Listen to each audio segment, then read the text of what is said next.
Okay, so hello and welcome to this installment of the Interdisciplinary Research Seminar at the Hong Kong Institute for the Humanities and Social Sciences. I'm Ghassan Moazin. I'm an assistant professor here and the convener of the seminar series.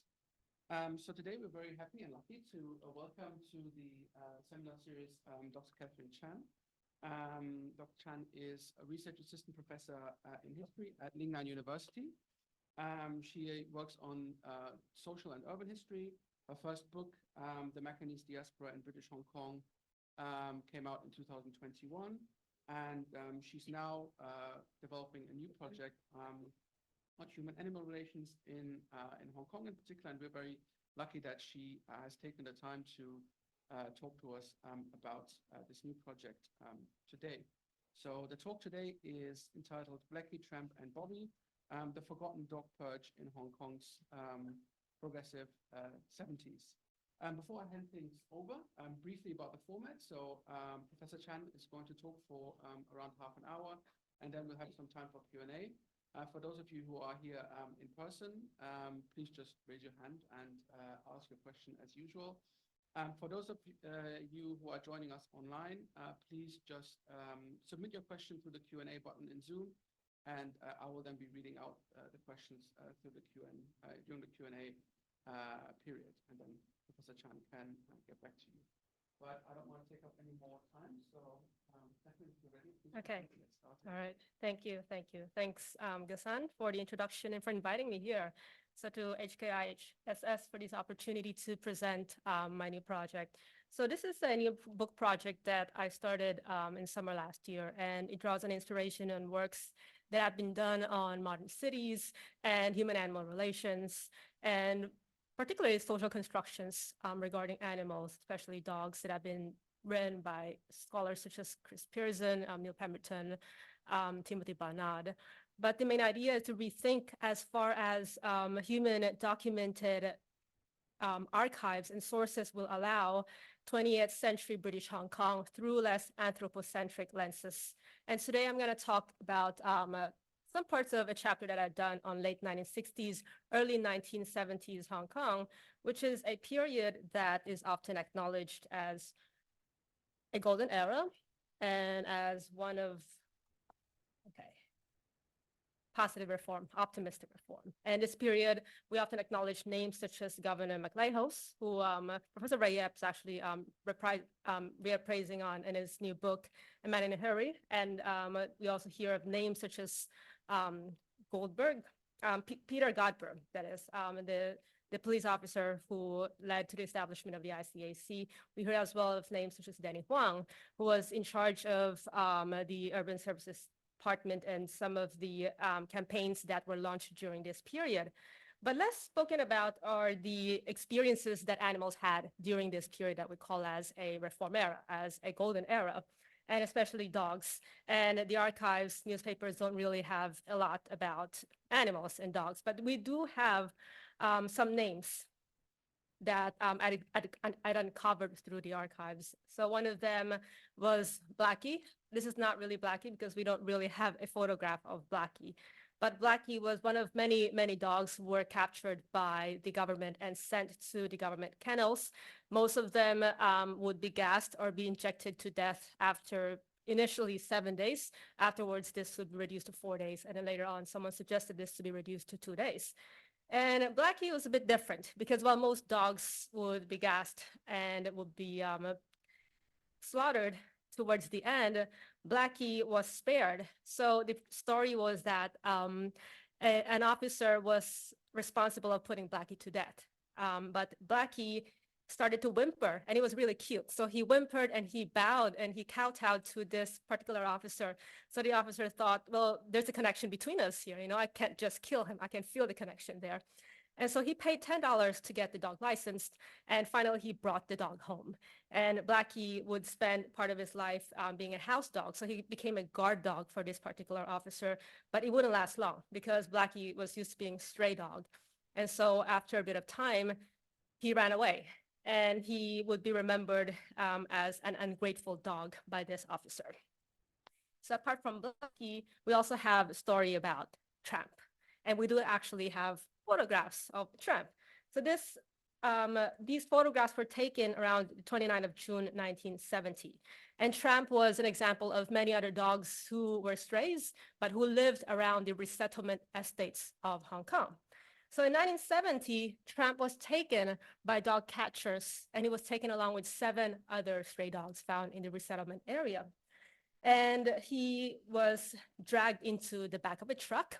And while the officers were unloading these 7 dogs, Tramp saw his opportunity to run away. So when they opened the doors, they were at Harcourt Road, which was where the headquarters of the SPCA was back then. So Tramp saw his opportunity and he ran for his life. And there he ran, but these officers decided, well, we're gonna have to get him back. We can't just let him go. And so they reached a point where they were just along the promenade, as you see on the photograph on the left-hand side. So there was tension between this guy and Tramp. So what did Tramp do? Tramp looked ahead and he saw Kowloon, not far from where he was. So Tramp decided, I have nowhere to go. I can't be caught by this guy again. And so he jumps down into water and he started swimming. He started swimming towards Kowloon. So eventually these officers, some of them I think from SPCA, they paid a Walla Walla. And this Walla Walla took them to the waters, and they had this huge net, as you see on the photograph on the right-hand side. So they managed to bag Tramp again using that big net, and Tramp was taken back to the SPCA headquarters. And the sad story, the sad part of the story was that Tramp had to be killed because the vet at that time, they decided that Tramp was not okay. He had had too much seawater. And so he had to be put down. So Tramp had to go. Another story that we have is of Bobby.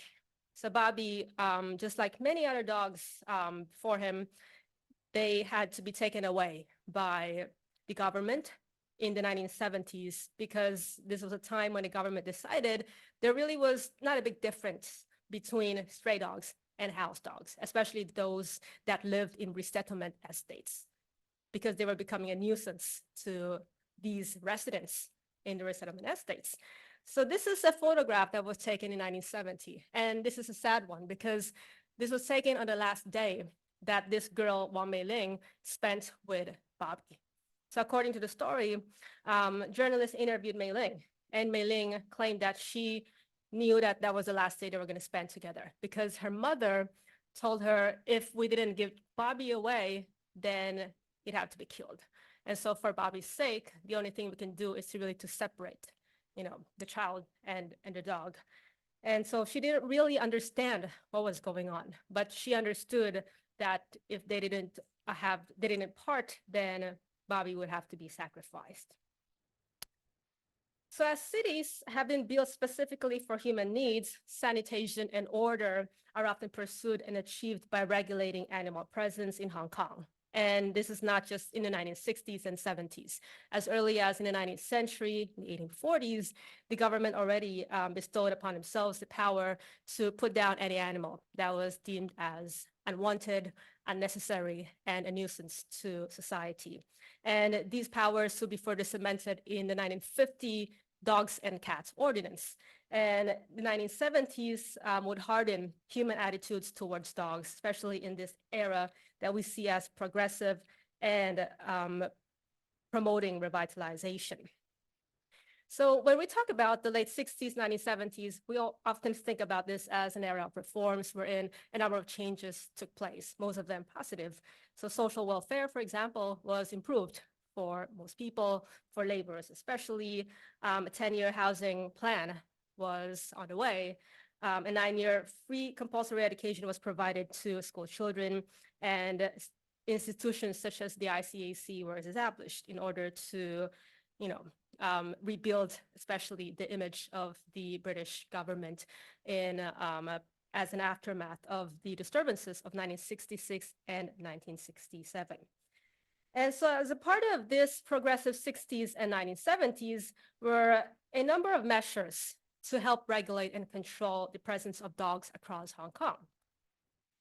One of the first things that the government did was to build new toilets, not quite for human beings, but toilets for dogs. So in 1969, the government built the first ever toilet for dogs in Hong Kong. So that's the photograph that you're looking at on the left-hand side. And the small round turf, supposedly the toilet, has been cut off from the photograph, but it's basically just a very small round turf made up of grass. And on the right-hand side, we're seeing a revised version of it. So the toilet was not very successful, although the Urban Services Department was very proud of having built many, many toilets to resolve the problem of dog droppings and dogs soiling the pavements of Hong Kong.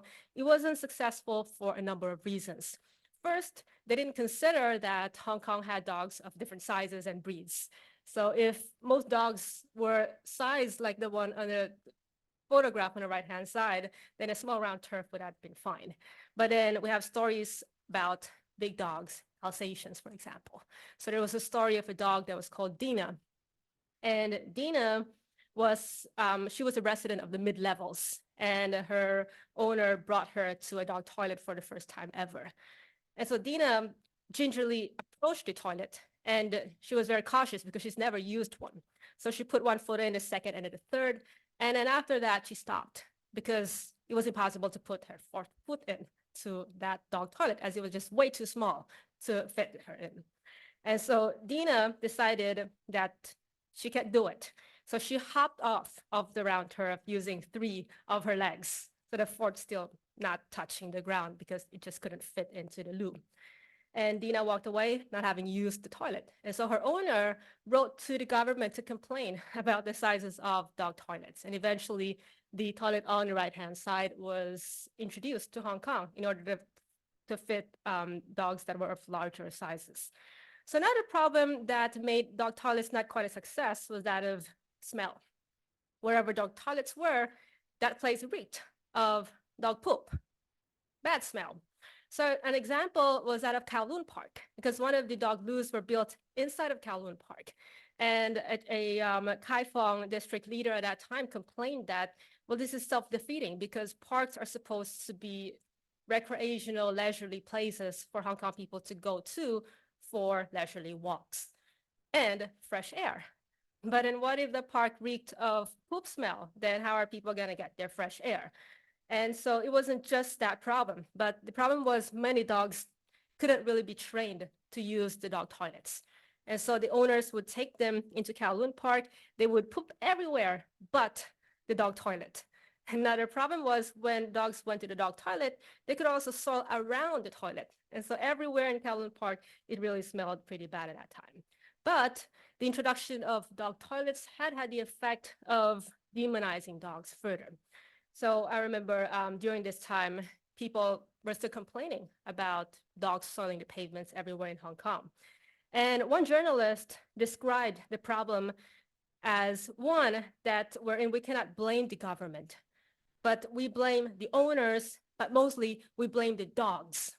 Hong Kong's dogs especially. Why? Because Hong Kong's dogs were ill-mannered, according to this journalist. So he wrote, dogs elsewhere, not in Hong Kong, well, they're well-mannered because they know how to dig a hole for themselves and they know to bury their own droppings into the hole. But Hong Kong's dog, they just go wherever they want to. So they're not normal and they're very ill-mannered. And so it had an effect actually of making people, feel further hostility towards Hong Kong's dogs. So eventually, to resolve the problem, the government had to penalize dog owners. And in October 1970, a Hong Kong court would fine, for the first time ever, 3 women for allowing their dogs to soil the pavement. And during that particular court case, the magistrate was documented saying, well, this is very justified because it's not just me, but everyone in Hong Kong, they're sick and they're tired of seeing dog poop everywhere in Hong Kong. And so, well, this is justified, right? We're gonna have to penalize every single person who doesn't follow these new rules. And when this particular statement was made, a journalist, actually an anti-dog journalist for the China Mail called Rory Kwan, he declared this magistrate as a hero of Hong Kong. He was a hero because he had declared war on dog owners and all of the mangy mutts of Hong Kong. So these are examples of reports that would emerge during this period of time. Changes were being made. The government was trying to vivify and to beautify the city to create order. But then the result was dogs being described in a negative way, more than ever. So apart from dog poop, another problem was that of stray dogs. Stray dogs especially was not a problem of the 1960s or 1970s. And in fact, it's always been a problem in Hong Kong. It was a problem when the British arrived in Hong Kong. 19th century, you see people complaining about stray dogs. After 1900, you keep reading across the newspapers, people complaining about stray dogs too, and asking the government to do something about stray dogs. So the government would occasionally try to round up stray dogs, but it wasn't really a thorough movement. But then in the 1960s, things would change. So in 1964, for example, the government decided to form a small team of men called the Dog Catching Unit. So this is made up of a few men. So usually there's a driver who's driving a truck. There are quite a few people, men who are holding bamboo poles with rattan nooses on top of it. And then there's a rabies control officer. So that forms the dog catching unit. And in 1964, these units became responsible for capturing stray dogs and for bringing them back to government kennels, as well as to the SPCA to be put down, or for people to actually go and adopt them. And so the problem was, by the late 1960s, the problem seems to have escalated, and the government was sort of ready to tackle the problem. And so they began to collect numbers of cases of dogs biting humans. So in 1968, for example, I think there were over 3,000 cases. In 1969, it was recorded that there were 3,600 cases. And then by 1970, the government decided it's not enough to put down stray dogs. But more than that, we need to generally minimize the population and to reduce the population of dogs in Hong Kong. So they decided that year that they'd start to sweep as well dogs who were living inside of resettlement estates.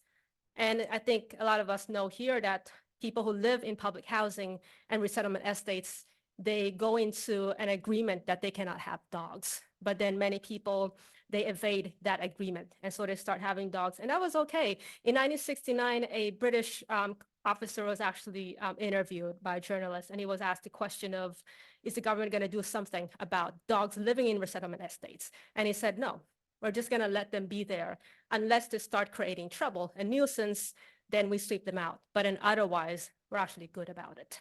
But then there would be a turnaround in 1970 when the government decided that that's not going to continue anymore. And so they would escalate as well the activities of the dog catching unit. What happened was that every week for 4 days, there would be 4 teams of dog catchers who would be around Hong Kong's resettlement estates. And these teams were formed by 4 men. So that's the driver, as I was saying earlier, 2 men with these rattan noosed bamboo poles, and the last one would be the rabies control officer. So these are photographs to show us how these men look like. And the job was considered so specific that not everyone could qualify for that job. How do you qualify? Well, you had to be under 30 years old. You had to be male.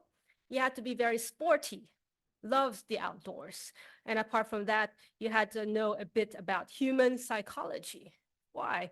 Not quite to deal with the dogs, but mostly when you encounter agitated owners, for example, who don't want to hand you their dogs, you might get beat up. And there were cases like those that actually took place in Hong Kong. So you have to know how to deal with these agitated dog lovers. And the last rule was that they cannot be sadists. So even though we had these criteria that they had to fulfill, these dog catchers were still mostly described as killers. Killer squad, for example, was a name that journalists would give them. And so a few months after this turnaround, the dog catching unit was able to catch about 1,072 dogs, of which 1,030 were actually surrendered by residents living in these resettlement estates. So this is an example of what happens to a dog when they're caught by the dog catching unit. So usually they're noosed by the neck and then they're dragged back to the back of a truck where they will be chained by the neck to certain chains that were installed at the backs of these trucks. And so, as you can see, changes were starting to happen because the line between a stray dog and a house dog was beginning to collapse with these new measures that were being brought out by the government. The number of dogs being surrendered was increasing, and usually surrendered dogs were put down by the government right there and right then after they arrived in the kennels. But then those who were caught by the dog catching unit and not surrendered, they had about 7 days to leave. But during this period of time, because the number of dogs in kennels was increasing and there was pressure to take in more dogs, the government decided to reduce this to just 4 days. So if a dog was taken to a kennel, he or she could spend 4 days there. If no one came for that dog, then they would have to be put down. And the government thought quite well. They planned this out quite well because there was a service chain that they would create in order to accommodate these changes. So what was that service chain? The Agriculture and Fisheries Department, the AFD, would actually send a driver and a van to your place. So let's say you have a dog that you want to surrender. You can call this hotline. They would ask a driver to drive a van to your place, take the dog for free, and then they would take the dog to an abattoir, and the dog will be put down there, again, for free. And after the dog is put down, they would cremate the dog, also for free. But there are conscience-stricken dog owners who didn't really want their dogs to be put down and cremated along with other dogs. So what happens is that these people can actually pay just 25 Hong Kong dollars, and they can actually have their dogs cremated individually and not along with other animals. And so all of these would be pushed to a new climax in 1972 with the inauguration of a campaign that I think many of us have heard about, the Hong Kong Clean campaign. This was an over $4 million plan to sanitize Hong Kong, and it would go on over the next few years. And this was also a plan that encouraged civic participation. So for example, in the posters right here, we could see little children being encouraged to throw the rubbish into garbage cans. And during the inauguration, 600,000 school children had to watch a 15-minute film in their schools regarding what would happen to Hong Kong and the world if they didn't start following the rules and throw garbage into garbage cans. And apart from that, an anti-litter court was actually formed. And the anti-litter court will become one of the busiest departments in Hong Kong because just in the first 4 months, it would acquire about 18,000 cases, and they would collect 400,000 in terms of penalty from citizens in just 4 months. And so in general, the Hong Kong Clean campaign was very much welcomed by the Hong Kong citizens. But then the problem was it was not friendly to dogs, and it would also create unprecedented tension to human-canine relations in Hong Kong during the 1970s. So during the course of the campaign, its chairman, Danny Huang, was already known as a very outspoken politician. So Danny Huang was known for his call to legalize abortion and homosexuality, for example, in the 1960s. And during the campaign, he was asked by journalists, when is this dog killing going to stop? And he answered with, well, we're not going to stop until Hong Kong was thoroughly cleansed of these dogs. And he would make quite a number of changes. First, he increased the number of dog toilets in Kowloon by 52, but that's not really that important. Most importantly, he also increased the number of penalty for people who didn't license their dogs to $1,000, and for people who allowed their dogs to soil the pavement to $2,000. So that's not a lot in today's context, but back then for a typical clerk, that's like 3 to 4 months salary. So it was quite a lot, and it would create a knee-jerk reaction because many people started panicking. What if my dog soils the pavement and I get caught? How am I going to pay this? Am I going to go to prison? So a lot of people decided, I'm just going to surrender my dog, especially people, not just those living in public housing, but also those living in private housing. They started to panic, and it led to a citywide surrender of house dogs. And I remember there's a report about the SPCA that every day they get about 60 phone calls. They were kept so busy because people are calling them, asking them what they should be doing with their dogs. Should I be giving it up, or should I just keep my dog? And apart from that, an SPCA staff also described seeing dogs, especially dogs that were pedigree dogs, purebred dogs that you never really see being surrendered. So every day there would be poodles, boxers, Alsatians, chow chows, terriers. These are not the mongrels that are usually surrendered or taken to the kennels. These are dogs that were actually bought for quite a certain amount of money. So they're being brought to the kennels, to the SPCA, and again, they're facing the same fate as the other stray dogs. If they're not taken within 4 days, they would be put down. And another change that Danny Huang would bring to the anti-dog campaign was to double the efforts of the dog catching units. So the dog catching units had to step up their game, and they had the aim of catching about 1,000 dogs each month. So within just 3 months since the launch of these new measures, the dog catching unit was able to secure about 2,710 dogs, and all of these were put down. 264 were surrendered by Hong Kong residents. And within 1 year, the numbers would go so high to 13,000 dogs. And no such number has ever been seen before in terms of stray dogs being put down. And this, of course, was a combination of stray dogs and house dogs.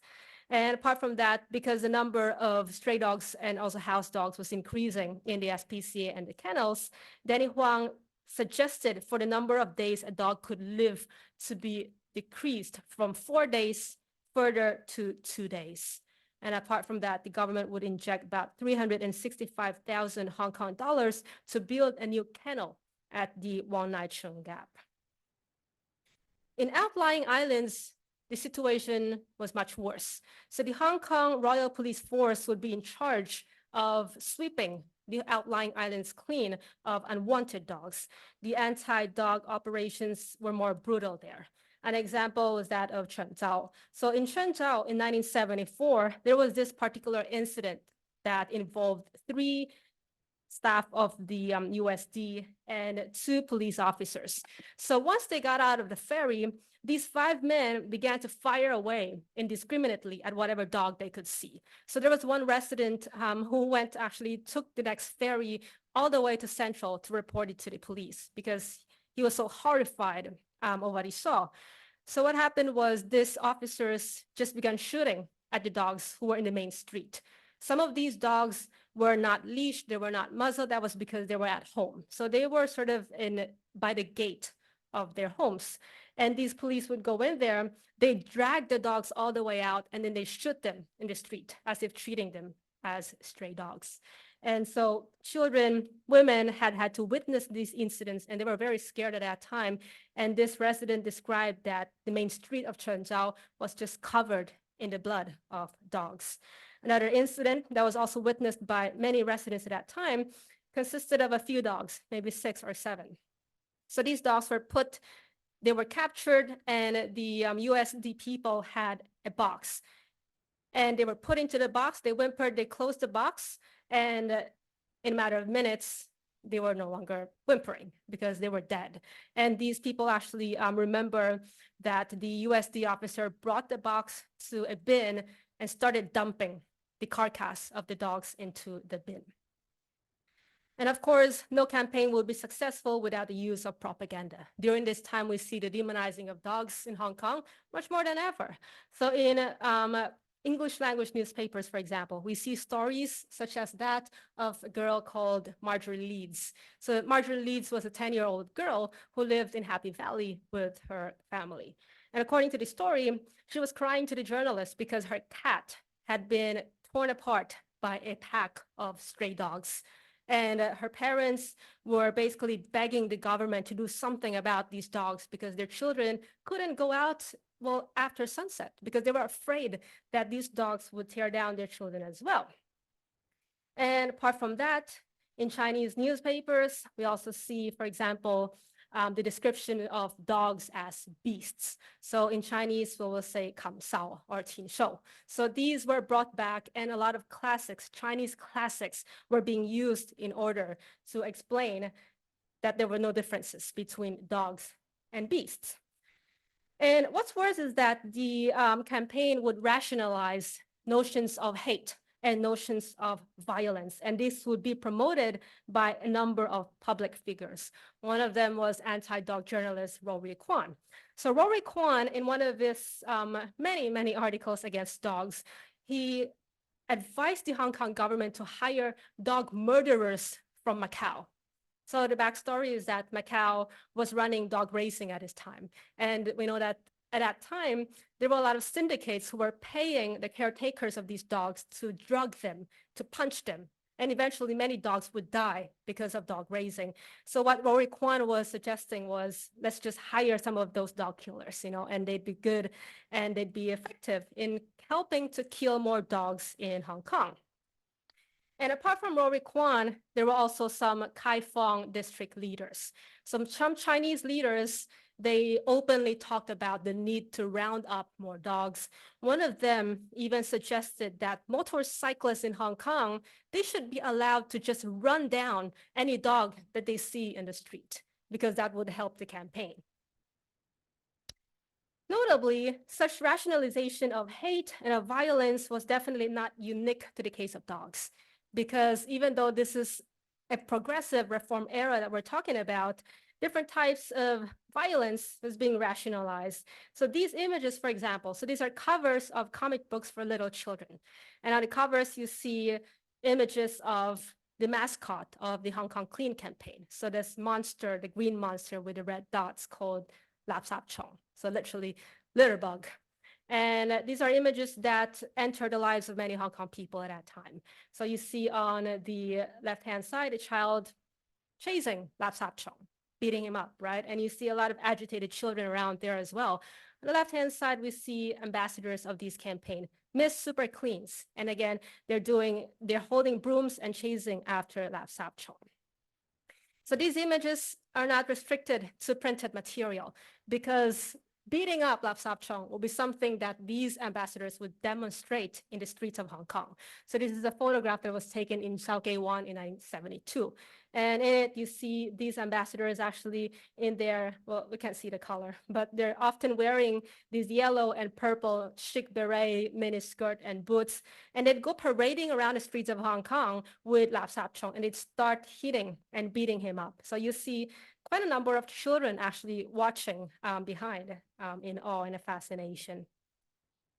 So these stand as contradiction to the ideas that were being promoted during this time, especially if we consider that this was also a period when the government tried to promote cultural and mental purification. So for example, since 1970, the government had been trying to crack down on pornography. So a number of shops in Hong Kong were being policed at that time for selling pornographic material. Comic books was another thing.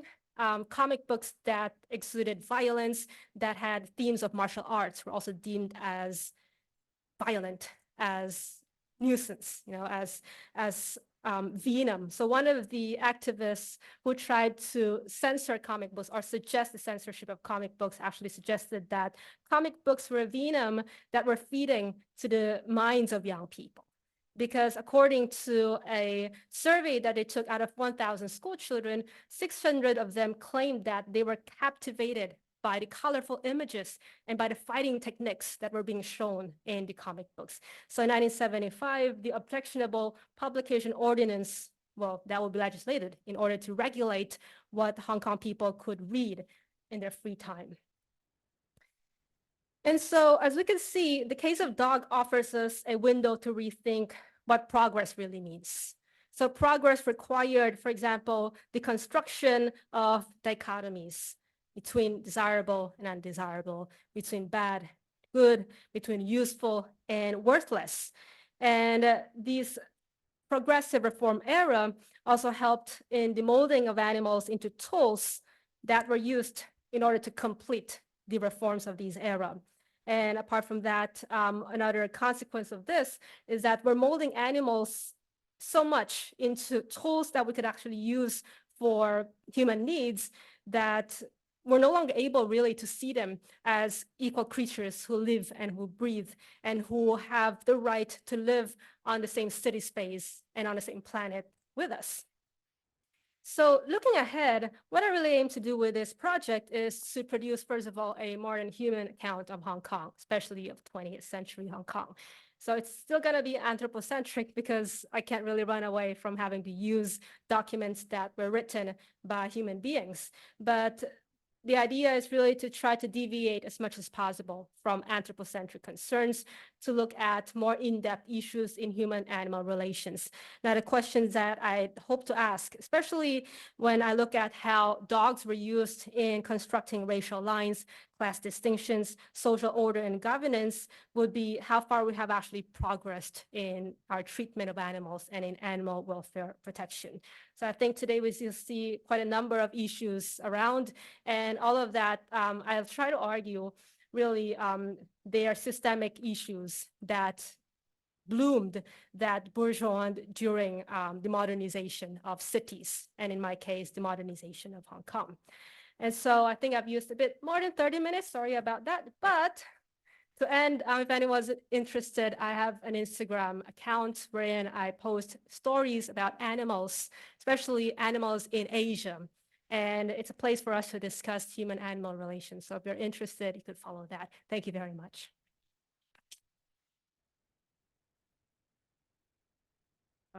Yeah, thank you so much, Catherine, for the wonderful talk and for giving us, this overview of human research. So as I said, we now have some time for questions and answers. If there anyone in person here, then please just raise your hand and ask your question. If you are joining us online, please just use the Q&A button in Zoom, and then I will read out to submit your question, and then I will read your question out for everyone. But I think we already have our first question. Oh, questions. The first is not the main one, but it just popped up in my mind that it recalls me. Oh, by the way, it's very interesting. Thank you. Very, very interesting because it's pieced through a lot of events together. And then I don't know whether you have such conclusion is that it's just not only a health issue, I mean the Clean Hong Kong campaign, but also a cultural cleansing, maybe in a positive way. Anyway, the first question is that it popped up to me that the avian fluid that I remember as far as I remember that there are 20,000 kitchens was killed because to stop the spreading. It may be a little bit far-fetched, but it relates to some concept of animal rights. Anyway, what's the thought about that? And the main question is that would like see whether this could be done or not, to share your thought journey. What I mean is that how do you start with this topic? Animal rights, Clean Hong Kong campaign, Medley host, or cultural cleansing in a way. What I mean is that sometimes this thought journey, I mean this academic journey, is even more stimulating to me because I'm now just doing some kind of research, maybe related to Clean Hong Kong campaigns, and therefore see whether you could do that. And oh, by the way, the third question, could you supplement it with us that how your new book is about? I think it seems that it's more than what I mean is more than animal, more than Medley host, or even more than Clean Hong Kong campaign, because you have just put up the very interesting story of the comic books for the children at that time. It's also some kind of mind cleansing for children. And that's my 3 questions. Okay. Should I answer the questions now? Or okay, thank you. First question, the killing of many animals during public health crisis, right? How do I see this? I think with governments, what we can understand is that essentially what they would do in such instances is to use measures that cost them the less amount of money and time. And I think that was also the case with the purging of dogs in the 1970s So there were questions about how do you actually identify if a dog is a house dog? I mean, they could look like a stray dog. People might want a mongrel as a house dog. What if it looked dirty, but it was actually a house dog? And there were some observations as to why the governments just killed indiscriminately. And of course, we can understand that in order to maintain a government, especially the British government in Hong Kong, they were always quite concerned about profiting. They were always quite concerned about giving good governance, but with as little cost as possible. And so even today, it's not a criticism, but I think from human perspectives, we can understand such actions, and we could sort of explain it by saying that, well, because the concerns of a government and of most people would be to minimize the cost, but to be able to sort of block or to stop a problem from spreading, right? And mass killing would be the solution to that. And so it doesn't really touch on animal rights at all or anymore. But I think when you're at the level where you have to make decisions like that, animal rights is not something that people consider. And I think this is one of the topics and the themes that I do want to actually cover in my book. So how could we actually stand here and allow such things to happen? Why do we rationalize, and why do we justify such cruelty?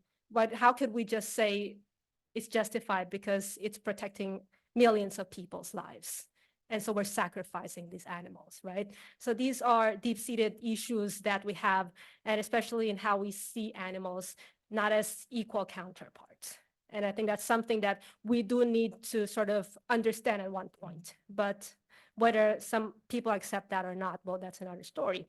And the second question was how to start working on piecing together, I guess. Okay. My way with research is really to look into small details always, and to piece those small details together with the larger picture, the broader picture.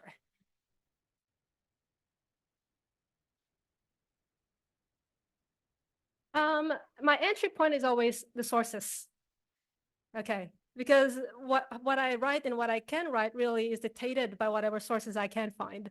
And so it starts with what I am reading, and while I'm reading it, because you've got a certain familiarity, a certain extent of familiarity with Hong Kong history, you're able to sort of connect the dots at some point. So that's how it works for me.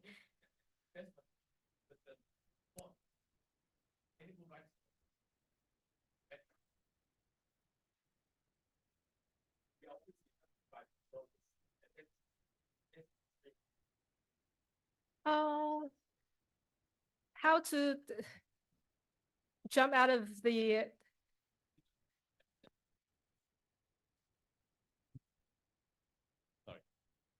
maybe you could actually share a certain experience of yours. You mean my experience? Yeah. I'm a journalist. Yeah. Now in Lingnan History Department. Yeah. And it's doing broadcasting history, and that's natural for me. Of course, I come upon stimulating personnel, the touching moments of Hong Kong, and that's my initiative. Well, I guess. How about yours? Then, okay. Maybe it's when you're seeing the cruelty. The cruelty itself stun you, and then somehow you start come upon the South China Morning Post pictures, and then of course there's a very important philosophical element is the animal rights, and this may not be manifested, but it's later, and yeah, maybe it's okay. It's I get your serious question now. No. So sort of what inspired me to start thinking about animals in Hong Kong history, I guess, if I get the question right. Well, it would definitely be my love for dogs. It's simple. Well, I don't have a dog of my own, but I'd taken care of quite a number of dogs, and I'd felt a connection to them in a way. And so those are moments in my life when I they not only helped me, but I realized that, well, we're equal in some ways, but people are just not listening closely enough to animals. Because if we do spend time feeling them and listening to them, then we can actually understand them and become closer to them, even though we can't communicate in terms of talking. And so that's sort of what inspired me to start this project. Yeah. And then the third question is my book. So my book touches on quite a number of topics. So it talks about colonial governance, for example. It talks about the dog meat consumption problem as a debate that was executed or carried out on racial lines. It talks about dog shows, for example, and how class distinction was formulated along the lines of dog shows and the increase in the number of pedigree dogs in the 1930s and after that. Yeah, so I hope that answers the questions. Do you have any other questions? Thank you for the fascinating talk, Catherine. It's really amazing. So you briefly mentioned about like the racial and class line in your book, and also I think previously an article by Pun Sok-hwa has also briefly talked about that. I just wonder like how besides dog show and dog meeting, I wonder like the type of mongrel, how does that goes into the idea of racial lines, or because you mentioned that the governance, they're mostly interested in getting rid of the mongrels but not pure breed dogs. So I just wonder the term mongrel, or how they classify dogs, can you like elaborate a bit more, because I'm very much interested in how the idea is that mongrels are different from all other dogs. Okay, so there's actually this specific type of breed that we call as the mongrels of southern China, and they're found a lot in Guangzhou and in Hong Kong. And today, if you take a dog to a DNA test, as humans do have DNA tests to check their ethnicities and stuff, there's a breed now called the Hong Kong breed, and that's actually referring to the mongrel dogs of Hong Kong. During the 20s, 30s, and 40s, when dog shows became popular and pedigree dogs increased in number, I would say that there was definitely another level of class division that was actually constructed by human beings about dogs and regarding dogs and surrounding dogs. And so dogs, it's not an idea that I came up with, but Neil Pemberton actually, for example, already wrote about how in dog shows and in dog exhibits, we're classifying dogs into desirable and good and beautiful because they're purebred. And then there's the mongrels, they're usually in the streets because they're not pure. And a lot of them are bad dogs, Yeah, so does that answer your question? Well, the Hong Kong context, I guess, would be a lot like context around the world in that, because there's such a huge supply of mongrels that it reaches a point where there are just too many and they're unwanted. And I think that's one of the points that actually justified the dog purge in the 1970s, because during that time, there were people complaining that the government was using inhumane methods to kill the dogs. But then noise regarding why are you killing so many dogs, that was really not heard of a lot at that time. And I think that was because many people, including Europeans living in Hong Kong, they realized that this is a problem that needs to be resolved, that too many mongrels in Hong Kong, and so they have to be put down, but we want to see them put down in a humane way. Thank you. We have one question online from your colleague, Professor Mark Hampton. And he asks, did the SPCA have anything to say about the dog culling? The dog culling, okay. The SPCA had a lot of things to say about this period of time. And the SPCA, however, was usually not against the measures of the government, because as their name suggests, they are preventing cruelty. And so killing a dog may not be cruel if it's for the good of most people. So that's the idea. And with dog meat, for example, Pun Sok-hwa has written about this, that the SPCA was actually not against dog meat eating. And in fact, someone from the SPCA suggested we should legalize dog meat consumption, because then we can regulate how these dogs are being killed. And now that we can't regulate them, they're being killed in very inhumane ways. But if we do regulate and legalize this, then we can prevent actual cruelty. And so with the dog killing, the dog purge, it was really the same. The SPCA secretary, for example, they expressed that it was just heartbreaking to see so many people come in, surrender their dogs, crying as they're leaving. But then owners have to be responsible. And if they cannot be responsible anymore, then it was really all the best for everyone to just bring the dogs in and to put them down because they're no longer wanted and they're no longer needed in society. Do you have any other questions?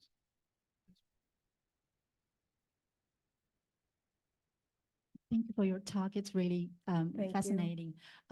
Just because I saw the picture of a wild boar on the last page, so I'm going to Yeah. ask about that. I think, so because I spent a lot of time hiking in the country park and we saw a lot of wild boars and we heard about the cruelty that has been imposed on them in the past few years.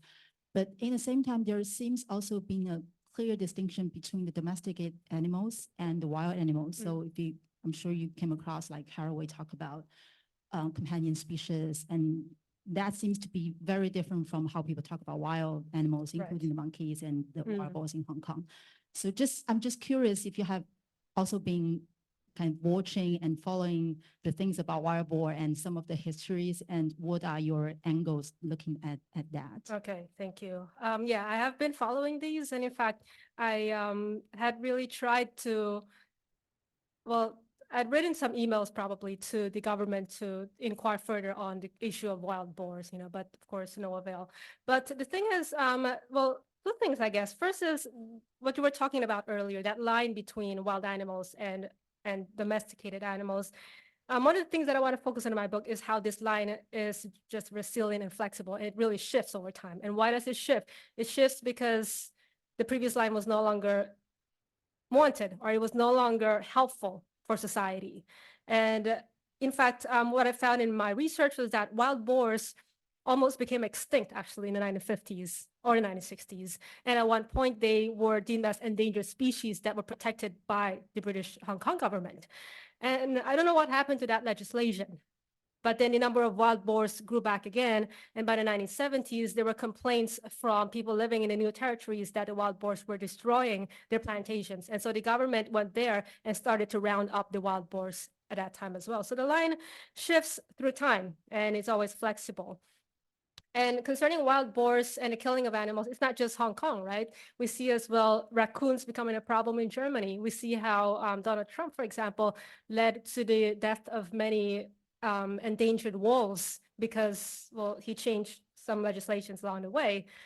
I think the root of this problem is that we really just do not see animals as creatures that have their own nature, and we're not able to respect them for having their own nature and for thinking that, well, we share the same planet with them. But rather, especially in the context of cities, I focus on cities because cities are really places wherein we build a lot of walls, right? A lot of compartments. And then we put dogs and cats in certain compartments and they can only exist and belong in those compartments. But then human beings can walk freely around the city because these compartments were made to protect them. So I think putting these issues together, the old issues regarding dogs and issues that you just mentioned regarding wild boars, it really opens our eyes and allows us to see the root of these problems and sort of maybe even lead to a discussion of how we can move forward in the future. Thank you. Thanks. Do we have any other questions?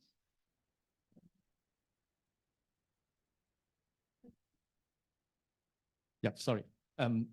It just it stimulated to think about. One of the things that recall me is that during that period of time, there should be generally was agreed that there should be an improvement of progress in citizenship. And then cleanliness, I'm not quite sure whether it belongs to one of them.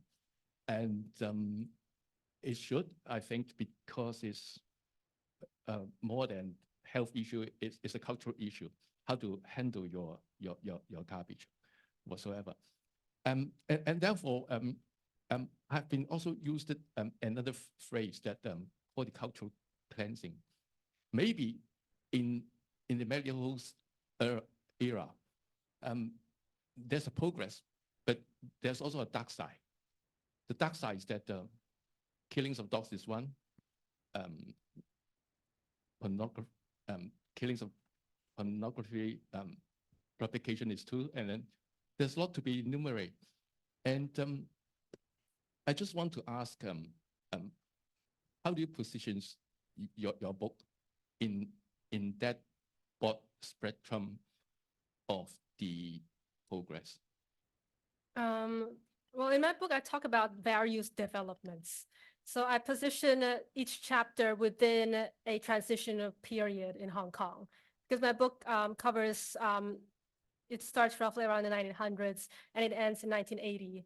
And so it's not just about the progressive era, but then it's about modernization and different types of modernization, as I was talking about earlier. So racialized debates, for example, discussions or contestations regarding whether the Chinese civilization was stronger than the European civilization and vice versa. Dog meat, for example, as a marker of British civilization, but also of Chinese civilization. And so it's not about really just about the progress, but different types of developments and how dogs were used in order to come up or to establish these new rules, new orders, and new lines that have been believed to have improved and advanced Hong Kong as a city. Well, hopefully next year. Thank you. Thank you. I have two questions about that. Yes. So the first is, at different parts sort of in your talk, there seems to be a reference to like, I suppose, other colonial cities or generally sort of an inter-Asian reference framework. I was particularly struck when you said that there was kind of this argument that dogs elsewhere were behaving much better than those in Hong Kong. So I wonder whether you could talk a bit more about how kind of comparisons with, let's say, Singapore, other comparable locales like Hong Kong, what role that played in the debates. And the other question I had is, where did people actually get dogs from? I mean, it seems, of course, stray dogs are there, but is there, I mean, were there people selling dogs? And was the government ever trying to do something in terms of, for example, restricting that to help with what they perceived as a problem? Okay. I'll answer the second question first because that's much easier. So where did people get the dogs from? Through different ways, actually. There was a kennel club that was formed at some point, I think 1930s. But the organizers of the dog shows, which started, I think, 1913 or 14, they also actually sold dogs. So they would post in newspapers notices that, well, we have this number of Alsatians, this number of poodles, and you could actually come and look at them and buy them. So kennel clubs was one. Another way was to order from Australia, for example, was a good place that people liked going to order dogs. And there was this merchant who would travel from Australia to different, I don't remember if he was Australian, but he would actually travel around the world, bringing with him a sort of a mini zoo. So he would come to Hong Kong and he would set up like this tent actually that was in Causeway Bay. And he would bring not just dogs, but poultry, for example, different types, horses, for example. And people would go to him, look at photographs, look at the animals, and then place their order. And then he'd bring them along the next time that he visited Hong Kong. So that's another way. And of course, another way would be to steal dogs. Not quite your question, but to not to buy, but to steal dogs. In Hong Kong alone, there were a lot of thieves stealing dogs, of house dogs especially. I remember one case of a man walking in the street and then he's like, "That's my dog." And he tried to get it back. And eventually one of the dog stealers actually recognized him. And then he didn't say anything, and they went to the police station. He was able to get his dog back. But a lot of the dogs were also stolen across the border to China. And that led to rabies problems, like stealing them all the way to China and actually having dogs come from China to Hong Kong both ways.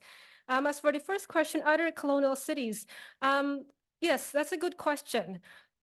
Actually, what was happening in other colonial cities in that during this period of time is very similar to what was happening in Hong Kong.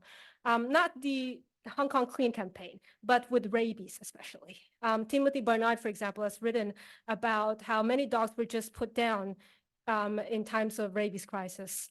I also remember seeing in newspapers, for example, in Penang,